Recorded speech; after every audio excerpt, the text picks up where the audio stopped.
प्रदेश में भाजपा की राजनीतिक नियुक्तियों को लेकर बवाल मचा हुआ है। पहली लिस्ट के बाद अब सभी की नजरें दूसरी लिस्ट पर टिकी हैं, जो किसी भी वक्त जारी हो सकती है। जहां एक ओर पार्टी ने 36 अहम पदों पर नियुक्तियां की हैं, वहीं दूसरी ओर कई जरूरी निगम मंडल और उपाध्यक्ष सदस्य जैसे पद अभी भी खाली पड़े हैं। अब सवाल यहाँ ये उठ रहा है कि इस दूसरी लिस्ट में किसे मिलेगा मौका और कौन रहेगा बाहर। क्या फिर से पुराने चेहरे चुने जाएंगे या पार्टी नए नामों पर विचार करेगी?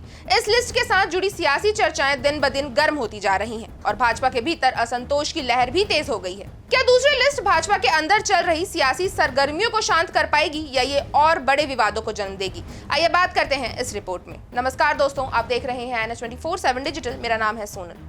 प्रदेश सरकार ने भाजपा नेताओं को निगम मंडल और आयोगों के 36 पदों पर नियुक्ति दी है, लेकिन अब भी अहम पदों पर नियुक्तियां बाकी हैं। दरअसल अभी तक करीब 1 दर्जन निगम मंडलों और आयोगों के पद खाली हैं, जिनमें प्रमुख पदों के साथ साथ उपाध्यक्ष और सदस्य के पद भी शामिल हैं। भाजपा के अंदरूनी सूत्रों के मुताबिक दूसरी लिस्ट जल्द जारी हो सकती है, जिसमें ये नियुक्तियां तेज हो जाएंगी। पहले भी भाजपा की इस नियुक्ति प्रक्रिया को लेकर सियासत गरमाई थी। जिस 36 पदों पर नियुक्ति की गई, उनमें पार्टी के जातीय और क्षेत्रीय संतुलन को ध्यान में रखा था, जिससे चलते पार्टी के भीतर असंतोष का माहौल बन गया था। कुछ नेताओं का आरोप था कि जिन नेताओं को पद मिले हैं वे पार्टी के बड़े नेताओं के करीबी थे, जैसे नीलू शर्मा को राजनांदगांव से चुना गया, नंदे साहू को राजेश मुनत का करीबी माना गया और भूपेंद्र सवन्नी और राजा पांडे को धर्मलाल कौशिक के गुट से फायदा मिला। इस कारण पार्टी के अंदर असंतोष और विरोध के स्वर उठने लगे थे। अब दूसरी लिस्ट के इंतजार में पार्टी कार्यकर्ता और नेता दोनों ही चिंतित हैं, खासकर उन पदों की नियुक्ति पर जो अभी भी बाकी हैं। इनमें Markfed, apex bank, beverage corporation, film विकास निगम, RDA और हाउसिंग बोर्ड जैसे महत्वपूर्ण निगम मंडल शामिल हैं। इसके अलावा 5 जिलों के सहकारी केंद्रीय बैंक और 4 शक्कर कारखानों के अध्यक्ष पद भी अभी भी भरे जाने हैं। सूत्रों के अनुसार इन पदों पर जल्द नियुक्तियां की जाएंगी, लेकिन दूसरी लिस्ट में कुछ नामों को होल्ड पर रखा जा सकता है।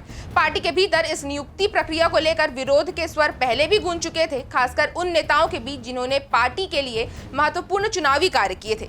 जिन 4 बड़े नेताओं को इस लिस्ट में जगह नहीं मिली थी, उन पर सवाल उठाए गए थे, जैसे नंदन जैन, डॉक्टर विजय शंकर मिश्रा, अमित चिन्नानी और नरेश गुप्ता। इन नेताओं ने पार्टी की चुनावी रणनीति में अहम भूमिका निभाई थी, लेकिन निगम मंडल में इनका नाम न होना पार्टी में असंतोष का कारण बन गया था। साथ ही अनुसूचित जाति मोर्चा के प्रदेश अध्यक्ष नवीन मार्केड को जगह न मिलने से सतनामी समाज में भी असंतोष बढ़ गया था। कार्यकर्ताओं का कहना था कि पार्टी के नए चेहरों को मौका देने की बात की थी, लेकिन पुराने चेहरों को ही बार बार पद दिए जा रहे हैं, जैसे राम सेवक पैकरा जो पूर्व मंत्री रह चुके हैं, राम प्रताप सिंह जो पूर्व संगठन महामंत्री रह चुके हैं और नंदे साहू जो 2 बार विधायक चुनाव हार चुके हैं। अब दूसरी लिस्ट के बाद भाजपा नेताओं की उम्मीद है कि पार्टी के भीतर चल रही असंतोष की लहर को थामने में मदद मिलेगा।